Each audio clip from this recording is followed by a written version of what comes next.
scatterbrained, brain fog, hyperventilating, panic attacks, irritability, confusion, that that off feeling, like a feeling of forever falling, forever falling, forever falling. Yeah, I know this was a bad attempt at drama, but you get the point. Because I know if you're like me, you probably know these symptoms. You've probably had some of these symptoms yourselves. Because like me, you were living in survival mode. I'm not trying to give you PTSD. Really, I'm not. I'm just reflecting on some things I've gone through in life, and I'm remembering how back in the 90s I was dealing with these symptoms without any understanding of what was going on. So that feeling of like I'm falling off a cliff was just constant. Whether I was at work, whether I was driving, whether I was doing laundry, even singing at church, that feeling would never leave. And then, of course, on top of that, the financial struggles we were going through, even though I believe in this period I was working up to 3 jobs. Most of my work life, I've been working 2 or 3 jobs. That hasn't gotten me anywhere near where I wanted to be in life, but that's another story for another day. So, working several jobs, being a wife, being a mother, my church duties at the time, I didn't understand that me trying to juggle all of these responsibilities was me trying to make it through life in survival mode. I knew I was at a place though that something had to give. So I was, going to people, and my circle at the time, was mainly my church circle. So you can imagine the typical advice, pray, I don't have faith, get in your word, honey, I was doing all that. That wouldn't that wouldn't help.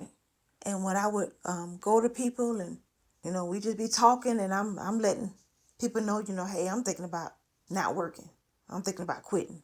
There were those who, would say to me that, not working is irresponsible, or try to insinuate that I'm weak. Now, last I checked, I'm not made of tissue. Being weak, didn't even begin to explain the issue.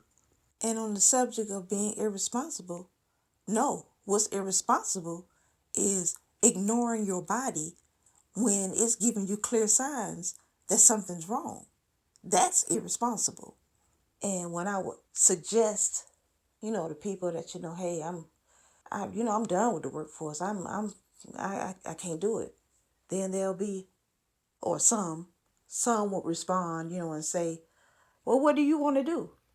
Kind of with a tone that kind of suggests that, I'm ungrateful. I was very grateful. I was grateful for my jobs, for my family who was healthy. We had a roof over our head. I was very grateful. But I was tired. I was tired. And so that tone, on top of being tired, on top of not understanding what's going on with me, just trying to figure things out with a brain that was not working, like I said, it was brain fog and just scatterbrained, that tone made me feel guilty. That tone made me feel guilty for not being willing to put on this fake smile and act like everything is okay. It made me feel guilty for not wanting to wear the mask. But I finally came to the conclusion that, you know what? Without my mental health, not only will I not be able to work, but I won't be able to do nothing else. Our mental health is not it's not a luxury. It's a necessity. Living in survival mode to the point of burnout, it let me know that if you don't do something, you gonna do something. So I, I, I just felt like I was losing it. For me, when it comes to my mental health, whatever is causing me to have that off feeling, that feeling of forever falling, the feeling of drowning, however people want to describe it. For me, it got to go. Whatever thing or person is causing that for me, it has to go. And I'm still learning. I'm still learning how to set those boundaries and, all that kind of stuff with people and things, happening in my life.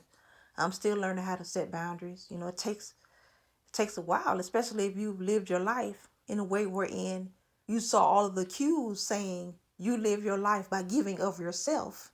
And if you live your life in that way, but nothing comes back to you in return to replenish you, things are going to shut down eventually. So if you haven't guessed what I did to solve my burnout, I dropped those jobs. I dropped them like my life depended on it. Now, granted, I was married, so there was another income coming into the home that afforded me to be able to quit my jobs.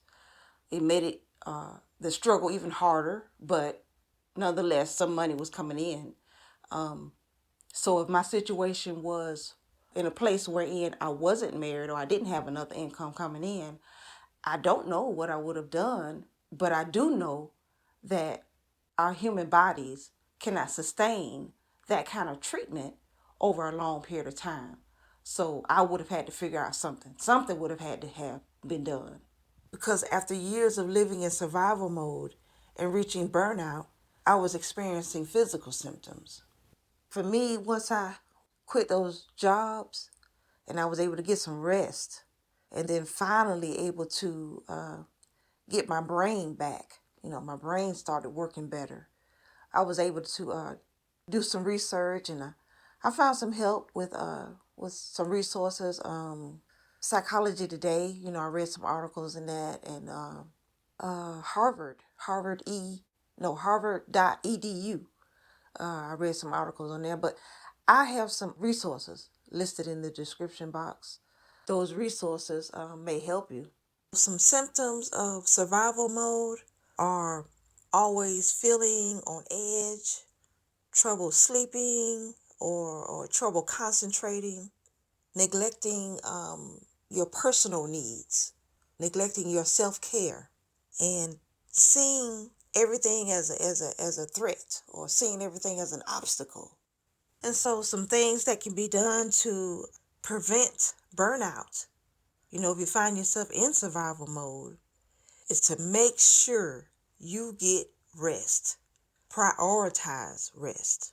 Another thing that's very important is to set boundaries. Say no when it's necessary for you to say no.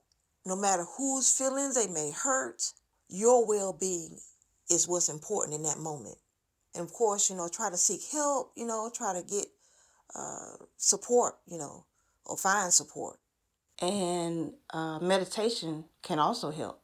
And then there's that inner voice, that inner critic that will be fighting you and telling you all the reasons not to prioritize you.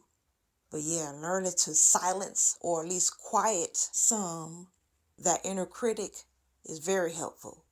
So if you find yourself struggling in survival mode, it doesn't mean you're failing or you're a failure. It doesn't mean you're weak. It doesn't mean any of that stuff people say or your inner critic might say. It just means you're human. And it's your body's way of telling you, hey, you got to stop and take care of you. And that's okay. It is okay to take care of you. So, what about you? Are you in survival mode? Have you ever had burnout? If so, how did you handle it? Let me know in the comments. See you next time.